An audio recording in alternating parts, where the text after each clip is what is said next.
Kidlat News Updates.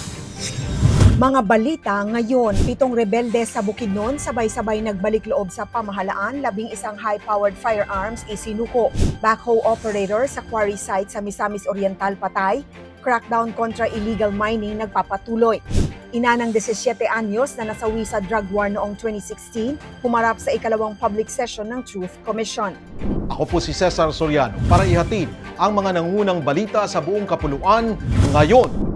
Sabay-sabay na tumalikod sa armadong pakikibaka ang 7 dating rebelde sa Bukidnon at isinuko ang 11 high-powered firearms bilang bahagi ng kanilang pagbabalik loob sa pamahalaan.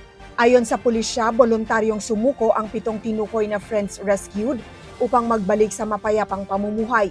Formal namang itinurn over ang mga armas sa Camp Captain Ramon Onahon sa pangunguna ng Bukidnon Police Provincial Office, katuwang ang DILG at Philippine Army.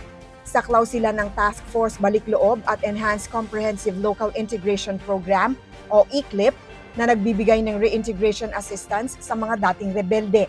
Patuloy na hinihikayat ng pamahalaan ang iba pang armadong kasapi na sumuko, ibaba ang kanilang armas at magbalik sa kanilang pamilya at komunidad. Patay ang backhoe operator na si Michael Alifonso matapos matabunan ng lupa sa quarry site sa Togoloan, Misamis Oriental nitong August 27. Bandang 1:40 PM nang maiulat na natabunan ang backhoe habang nasa loob sa Alifonso sa Antiliano Quarry na tumulan.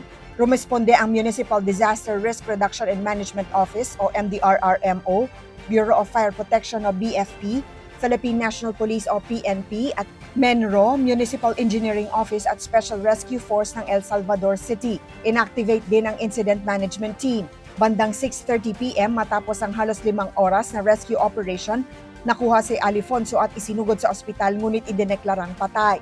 Nauna rito, ipinasara ng Task Force Kalikasan ng Illegal Mining Sites sa Barangay Limonda, Opol. Patuloy din ang operasyon kontra illegal mining at investigasyon sa mga steel plant na hinihinalang humahawak ng radioactive material. Humarap noong August 27 Huwebes sa Truth Commission si Mariza Hamoy upang isalaysay ang pagkamatay ng kanyang 17 anyos na anak sa kasagsagan ng drug war noong 2016. Sa ikalawang public truth-telling session sa Maynila, binalikan ni Hamoy ang sinapit ni Darwin Pasiluna Hamoy na napatay sa police operation sa Payatas, Quezon City noong August 15, 2016. Mariing kino-question ng pamilya ang police version na nanlaban si Darwin at iba pang biktima sa buy-bust operation.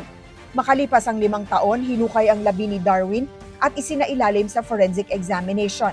Natukoy ang mga pinsalang tugma sa gunshot wounds at homicide ang naging classification sa manner of death. Isinalaysay din ni Mariza ang paghahanap sa bangkay ng anak at kanyang patuloy na paghahangad ng pananagutan.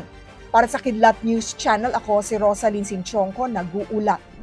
Ako po si Cesar Soriano. Palagi niyong kasama sa bawat pagputo ng balita.